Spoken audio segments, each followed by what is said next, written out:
Educação em Destaque. Seu programa semanal de informações sobre educação.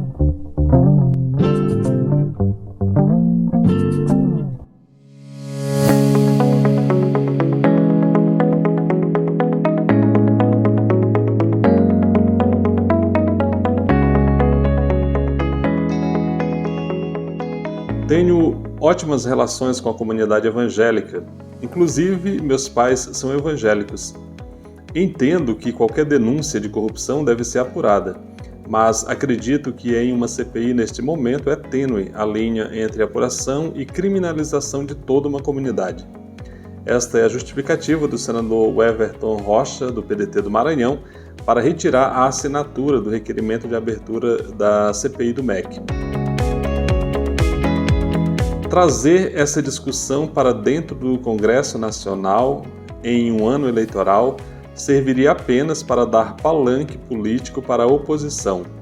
Essa é a justificativa do senador Stevenson Valentim, do Podemos do Rio Grande do Norte, para retirar a assinatura do requerimento de abertura da CPI do MEC. Resolvi retirar minha assinatura da CPI do MEC. Continuo acreditando que existem fatos graves no MEC que precisam ser investigados. Porém, uma CPI tão próxima das eleições acabará em palanque eleitoral. Então, é melhor que a investigação seja feita pela Polícia Federal e pelo Ministério Público. Assim, teremos uma investigação imparcial e técnica. Essa é a justificativa do senador Ariovisto Guimarães, do Podemos do Paraná, para retirar sua assinatura do requerimento de abertura da CPI do MEC. Olá, eu sou Francisco Domingos e este é o podcast Educação em Destaque, o seu programa semanal de informações sobre educação direto de Brasília. Tropa de choque do governo atua para evitar a criação da CPI do MEC, enquanto suspeitas de corrupção se acumulam no Ministério da Educação.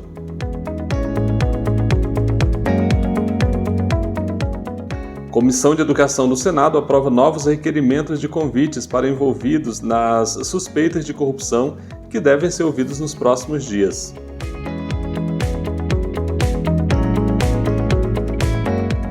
Lei que regulamenta o pagamento dos precatórios do Fundef é publicada.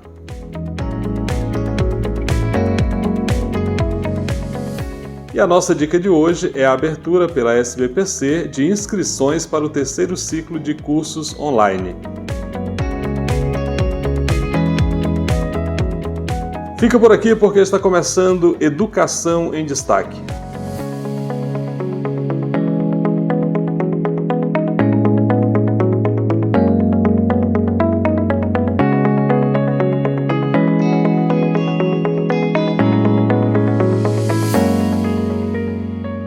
O governo opera para inviabilizar a criação de CPI no MEC e evitar investigações do Ministério. Então, disposto a impedir a instalação de uma comissão parlamentar de inquérito que apure as denúncias de corrupção no Ministério da Educação, o governo Bolsonaro resolveu jogar pesado. Na sexta-feira, dia 8, o requerimento do senador Randolfo Rodrigues, que é da Rede do Amapá, já contava com 27 assinaturas, que é o número mínimo necessário para solicitar a instalação de uma comissão parlamentar de inquérito. A última assinatura, no caso, foi a do senador veneziano Vital do Rego, do MDB da Paraíba. Porém, no final de semana, a tropa de choque governista, comandada pelo ministro-chefe da Casa Civil, Ciro Nogueira, que é do Partido Progressista e é o padrinho político do presidente do Fundo Nacional de Desenvolvimento da Educação, FNDE, o Marcelo Lopes da Ponte, ele foi a campo, então o Ciro Nogueira, para conseguir aí conseguiu convencer 3 senadores a retirarem suas assinaturas do requerimento. Os senadores são o Everton Rocha, do PDT do Maranhão, Stevenson Valentim, que é do Podemos do Rio Grande do Norte, e Ariovisto Guimarães, que também é do Podemos do Paraná. Os argumentos dos senadores que retiraram as assinaturas são diversos, mas na imprensa circulam informações de que emendas desses parlamentares começaram a ser liberadas após o repentino desinteresse aí em investigar as suspeitas de corrupção no MEC.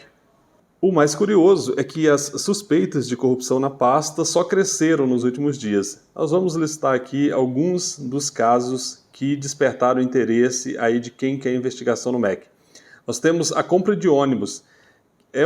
Nesse caso, trata-se do pregão para a compra de até 3.850 veículos para o transporte escolar de crianças de áreas rurais. Essa ação faz parte do programa Caminho da Escola, um programa do FNDE. O processo não seguiu as orientações dos órgãos de controle e da própria área técnica do Fundo Nacional de Desenvolvimento da Educação, que apontaram risco de sobrepreço nos valores que o governo aceitou pagar. Segundo documentos obtidos pelo jornal O Estado de São Paulo, o governo aceitou pagar até R$ 480 mil por um ônibus que, de acordo com os técnicos do FNDE, deveria custar no máximo R$ 270 mil. Os 3.850 ônibus, pelo valor estabelecido no processo de licitação, custariam 2 bilhões e 45 milhões. Esse valor representa 732 milhões a mais do que o custo real dos veículos, portanto uma diferença aí de 55%. Um segundo caso é o caso das escolas fake. O governo Bolsonaro autorizou a construção de 2.000 novas escolas no Brasil, mesmo sem ter recursos suficientes para fiscalizar as obras de outras 3.500 unidades que estão paralisadas já há alguns anos. Esse caso foi revelado também pelo jornal Estado de São Paulo no último domingo, dia 10. De acordo com a reportagem, para tirar do papel as escolas fake, o FNDE, que é controlado pelo ex-chefe de gabinete do ministro Ciro Nogueira, da Casa Civil, precisaria de 5,9 bilhões de reais. Com o orçamento atual, a construção levaria 51 anos. Vejam vocês aí, com esse orçamento que se tem hoje, levaria 51 anos para a construção dessas escolas que o governo está liberando.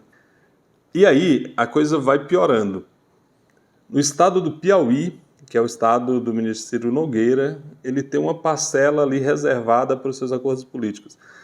O governo autorizou, então, 52 escolas fake no Piauí, onde 99 construções de colégios, creches e quadras poliesportivas estão paradas. Os números mostram que Nogueira usa dinheiro da educação para turbinar a campanha eleitoral de aliados no reduto eleitoral dele, que é o estado do Piauí.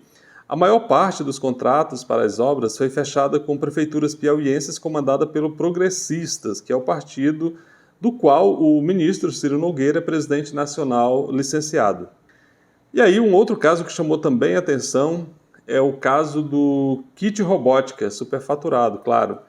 De acordo com o jornal Folha de São Paulo, o governo Bolsonaro destinou 26 milhões de recursos do MEC para a compra de kits de robótica para pequenas escolas de Alagoas, escolas que sofrem com vários problemas de infraestrutura básica, como falta de água, falta de salas de aula, mesmo algumas sequer têm isso, não tem internet e também nem computadores. A empresa fornecedora dos kits de robótica para esses municípios é a Megalic, que funciona em uma pequena casa no bairro de Jatiuca, em Maceió, e que tem um capital social de R$1 milhão. Apesar de fechar contratos milionários, a empresa é intermediária na produção, ela não produz os kits de robótica. Os registros da Megalic indicam atuação em diversas áreas. Essa empresa ela tem uma atuação vasta, ela vai desde materiais de limpeza até instrumentos médicos. A Megalic está em nome da Roberta Lins Costa Melo e do Edmundo Catunda, que vem a ser pai do vereador de Maceió, João Catunda, que é aliado do presidente da Câmara dos Deputados, o Arthur Lira, que, como a gente sabe, é alagoano e é do Partido Progressista. Cada kit, segundo a reportagem, foi adquirido por R$14 mil, valor acima do praticado pelo mercado e ao de produtos de ponta, produtos internacionais. A diferença de preço em relação ao preço que declarou ter pago chega a 420%. Em entrevista para a Rádio Eldorado, na segunda-feira, dia 11, o senador Randolph reconheceu a força da máquina governista na luta contra a instalação da CPI. Vamos aqui abrir aspas para o senador Randolph. O ministro, aqui ele se refere ao ministro Ciro Nogueira, está atuando com os mecanismos de força que ele tem, com o orçamento secreto, com as emendas RP9, que são as famosas emendas do relator, mobilizando todas as estruturas do governo Bolsonaro para impedir que a investigação se concretize. Fecha aspas. Apesar das denúncias de corrupção envolvendo Ciro Nogueira, como o uso de recursos do Fundo Nacional de Desenvolvimento da Educação para atender os aliados do Centrão, Randolph não vê risco à permanência do ministro no governo. Quando perguntado sobre essa possibilidade, ele respondeu o seguinte, vamos abrir aspas novamente aqui para o senador Randolph. Ao contrário, porque o governo é a partir dele, ele é o sustentáculo. O Ministério da Educação tornou-se um balcão de negócios para atender aos interesses do Centrão e do mais baixo clero da corrupção, fecha aspas. A Comissão de Educação do Senado aprovou na terça-feira, dia 12, mais uma série de convites aí para que 8 pessoas prestem depoimentos na investigação que apura as denúncias de corrupção no MEC.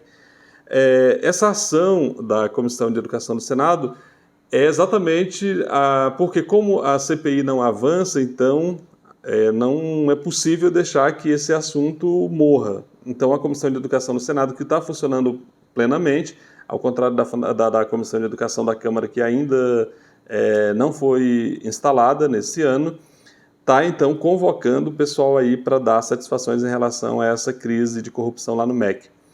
O requerimento para essas oitivas foi apresentado pelo senador Randolph Rodrigues. Deverão ser ouvidos mais 2 nomes do FNDE, sendo o diretor de Ações Educacionais, o Garigan Amarante, e o diretor de Gestão, Articulação e Projetos Educacionais, o Gabriel Vilar. Esse colegiado também, a comissão, que ouvia a Celi Carneiro, que apesar de não ser funcionária do MEC, há indícios de que ela também atuava na intermediação para a liberação de dinheiro no Ministério. A Sueli Carneiro, na verdade a Nelly Carneiro, era a pessoa com quem você, prefeito, conversava ali nessa mediação feita pelos pastores. Então, entre os pastores e o FNDE, tinha essa pessoa aí que é a Nelly Carneiro. Bom, após o fechamento desse episódio aqui do podcast Educação em Destaque, quando estávamos fechando o programa, chegou a informação de que o último movimento a respeito dessa questão foi a imposição pelo Palácio do Planalto de sigilo de 100 anos sobre os encontros do presidente Bolsonaro com os pastores envolvidos no esquema de corrupção no Ministério. E aí, não tem como não lembrar do versículo sempre repetido pelo presidente Bolsonaro, João 8,32, que é o versículo que diz: conhecereis a verdade e a verdade vos libertará. Parece, então, que isso é só discurso mesmo e que, se depender do governo, a gente está muito longe de se tornar livre, porque a gente não tem acesso à verdade, dado que há aí um sigilo de 100 anos sobre essas conversas, esses encontros do presidente Bolsonaro com os pastores lobistas do MEC.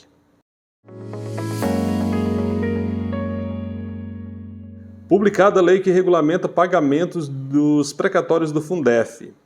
Foi publicada, então, no Diário Oficial da União da quarta-feira, dia 13, a Lei número 14.325. Essa lei regulamenta o pagamento dos precatórios do Fundef e eventuais precatórios do Fundeb ao Magistério da Educação Básica das redes públicas de ensino. A lei foi sancionada na terça-feira, dia 12, sem nenhum veto, e ela trata do chamado passivo do Fundef, que são decisões judiciais que obrigaram a União a corrigir para cima seus cálculos e complementar sua participação no fundo.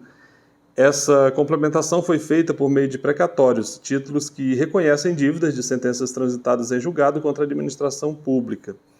O texto, que foi resultado do esforço coletivo e de amplo envolvimento de entidades e parlamentares de diferentes partidos, possibilita repasses de parte dos precatórios também aos funcionários da educação, portanto vai além do corpo docente. Aí os funcionários da educação também são alcançados. Terão direito a receber os benefícios os profissionais do Magistério da Educação Básica que estavam no cargo durante o período em que ocorreram os repasses a menos do Fundef, ali entre 1997 e 2006. No período também do Fundeb, entre 2007 e 2020, e agora do Fundeb permanente a partir de 2021, o que evidentemente já é um número bem menor. E os aposentados ou seus herdeiros que comprovarem exercício nesses períodos. O valor a ser pago será proporcional à jornada de trabalho e aos meses de efetivo exercício no magistério e na educação básica. Os pagamentos têm caráter indenizatório, portanto, não podem ser incorporados ao salário ou aposentadoria. Os estados, o Distrito Federal e os municípios definirão em leis específicas os percentuais e os critérios de rateio. E agora nós vamos à dica da semana.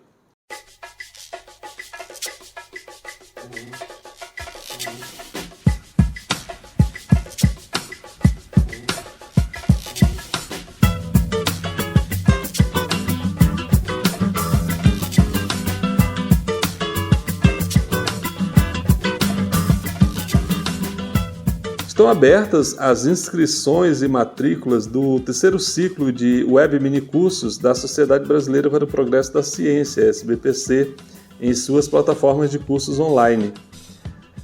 A cada trimestre são ofertados Web Minicursos de todas as áreas do conhecimento e temas contemporâneos que são ministrados por professores de renomadas instituições do país. De acordo com a Cláudia Linhares Salles, que é a secretária-geral da SBPC, a plataforma de cursos online permite o acesso a minicursos com as mesmas temáticas e qualidades daqueles que são ofertados nas reuniões anuais. Como a gente sabe, são anuais, acontece todos os anos. Ela entende-se essa mais uma forma, um mecanismo aí pelo qual a SBPC cumpre uma de suas missões, que é divulgar e popularizar a ciência.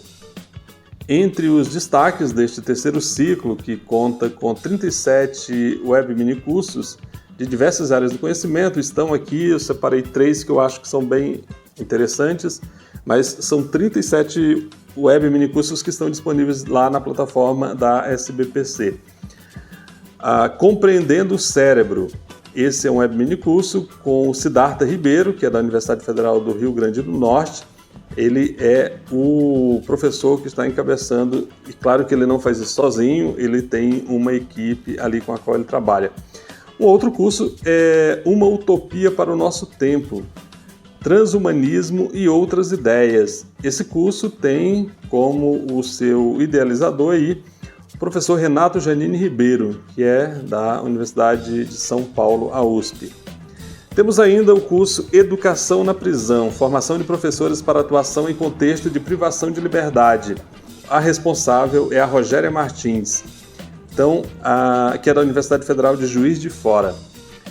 Eu destaquei esses 3, mas como eu disse, são 37 cursos que estão disponíveis na plataforma. Os web minicursos têm duração de 6 horas e aulas previamente gravadas. O inscrito poderá assistir, ou a inscrita no caso, assistir a essas horas-aulas aí, quantas vezes quiser, dentro de sua disponibilidade de tempo, claro. A forma virtual também permite que os interessados, em qualquer lugar do país ou até mesmo no exterior, possam frequentá-los. Ao final do prazo, o inscrito que assistir às 6 horas do Web Minicurso poderá emitir seu certificado. O custo disso não é alto, os sócios kits e novos sócios da SBPC têm desconto na taxa de matrícula. Os valores para cada Web Minicurso são de R$ 30 para sócios kits na SBPC e R$ 50 para não sócios. É permitido fazer a matrícula em vários web minicursos simultaneamente ou escolher apenas um. Então, 37 opções, aí você escolhe se quer fazer um ou mais.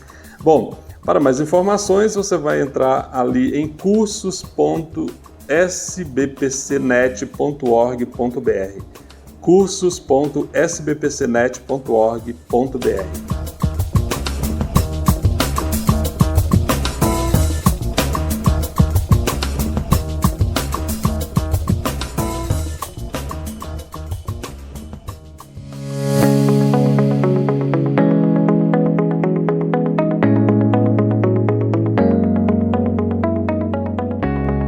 Nós estamos chegando ao final do nosso programa. Muito obrigado pela sua audiência. O podcast Educação em Destaque é uma produção de Destaque 61, assessoria e consultoria.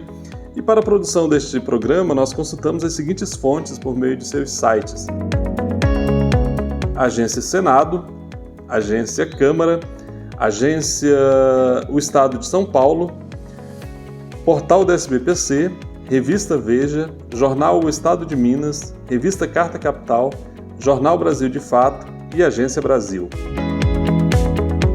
O podcast Educação em Destaque é feito com muita dedicação para você que valoriza conteúdo de qualidade. Esse é um programa feito sob medida para você, mas ele não seria possível sem o apoio dos nossos parceiros, o Sindicato Nacional dos Técnicos de Nível Superior das IFES, o ATENS Sindicato Nacional, o ADURGS Sindical, que é o Sindicato dos Professores de Instituições Federais de Ensino Superior do Rio Grande do Sul, o Sindicato dos Docentes das Instituições Federais de Ensino Superior dos municípios de Ananindeua, Abaetetuba, Belém, Bragança e Cametá, o Sindiproifespar, e a Casa Saberes Apoio Multidisciplinar. E você também, ouvinte, pode apoiar o nosso podcast e o seu apoio é muito importante e você apoia curtindo o nosso perfil no Instagram, onde nós somos educacão.destaque, ou se inscrevendo no canal no YouTube, onde somos Educação em Destaque, ou ainda no Facebook, Educação em Destaque também lá no Facebook. Também estamos aí em todas as plataformas de podcast e é muito fácil para ouvir o nosso programa. Mas eu quero que você, além de você que ouviu aqui, que gostou do nosso programa, quero pedir que você compartilhe esse conteúdo aí nas suas redes sociais. Manda o nosso link aí pelos seus grupos de WhatsApp, de Telegram, e assim faz com que o nosso programa chegue cada vez mais longe. Chegando ao final, então, desejar a você uma excelente Páscoa, que realmente haja aí uma transformação na sua vida. Esse é o espírito da Páscoa, é isso que eu lhe desejo, e a gente se encontra na próxima semana. Até lá, um grande abraço, tchau, tchau.